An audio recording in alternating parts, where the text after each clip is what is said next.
Hi everybody, Jennifer Blevin-Smith with Integral Clinic Solutions, and you're watching my YouTube channel, Navigating the Business of Medicine.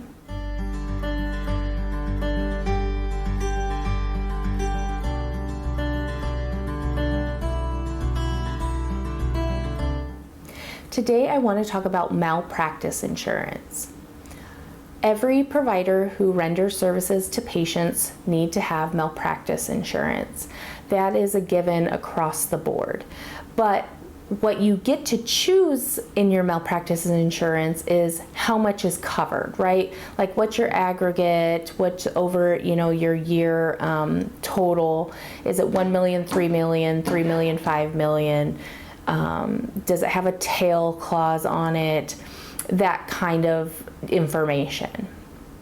One thing that a lot of providers I don't think realize, especially if you've never owned your own practice and had to look over the payer contracts that come over in the contracting and credentialing steps, is that every insurance contract will dictate to you what the coverage you need in order to be on their in-network policy. Most for general practice, internal med type family practice is a 1-3. There are other specialties, situations, maybe locations geographically that you might need higher coverage. You would know that by reading your contracts. Hopefully you have learned from my other videos, if you've watched them, that I strongly encourage everyone to really sit down and read through their contracts and understand everything in it. And if you don't, you get back to the insurance company and ask them to explain it further before you sign anything. Taking notes while reading those contracts is very important. And to understand what's required for each contract, I encourage everyone to create a quote cheat sheet. And if anybody's watched my videos, you know that I'm a big fan of cheat sheets. And you can even use the list that I encourage you to create during the credentialing steps of all of the payers in which you want to get contracted. So you have that Excel sheet, you have that list. You're taking notes of anything significant like effective dates, the expiration dates, or when things are going to need to be re-credentialed, renewed, how often the contract renews itself, probably every year automatically, whatever. And then you could have a column that says malpractice insurance requirements. And you can put 1-3, 3-5, so that you can make sure that when you look at your malpractice insurance coverage, if it's existing, or when you apply to get a new one, some new coverage, you make sure you're covering all of that. Now the catch to all of this is if you have one insurance that requires 3-5 and all your others are 1-3, you need to have at least 3-5. You need to go with the highest required because it will cover that highest required and it will also cover all the lower ones. I do not encourage you to go, oh, I don't want to pay more. I only have one payer that requires 3-5. I'm never going to have an issue. It's not going to be a problem, and just disregard it and still only get the 1-3. No, no, no, no.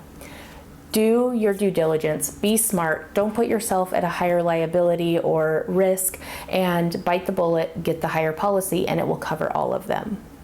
I know for a fact in clinical research trials, for every new study you get, it also tells you what kind of malpractice insurance you need as far as coverage. And usually it is the 3-5 or higher. Obviously it depends on the study and things like that. But there's also usually a clause in your contracts, which is in the same spot about malpractice, about needing a tail coverage. So if you stop practicing, if you leave the practice, you no longer take their insurance, whatever it may be, they want to make sure that if something were to come up later on for that time when you were practicing, that you're still covered in that tail coverage. So you need to make sure also that not only is your minimums high enough, but also that you have some type of tail coverage, or you remember to add tail coverage if you were to leave or whatever the situation may be. Don't get caught not following the rules.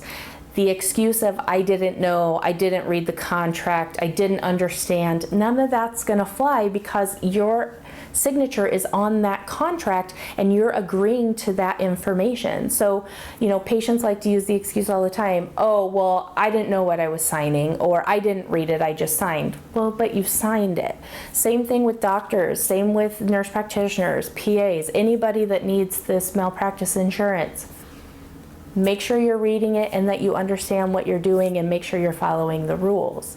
Don't cut corners, especially in malpractice. Don't cut corners. Also, in that contract, it usually will say that all providers who are listed and included in your group contract are going to be expected to have the same kind of coverage. Not just the owner, not just the main provider, not the full-time provider, but every single person, part-time, per diem, full-time, they're all gonna need that. So you need to make sure, if you're hiring providers to work under you in your practice, that you have copies of their malpractice insurance and that you're checking and making sure that they have the right coverage as well. Because again, you're liable, it's under your name, you're the owner, you don't want to do that. If you have any questions or comments about this, please leave that in the comments below. Smash the thumbs up button if today's video was helpful, and subscribe to my channel if you haven't already. Also, please share this video with anybody and everybody whom you feel will benefit from this knowledge. Thanks so much, you guys. We'll see you next time. Bye-bye.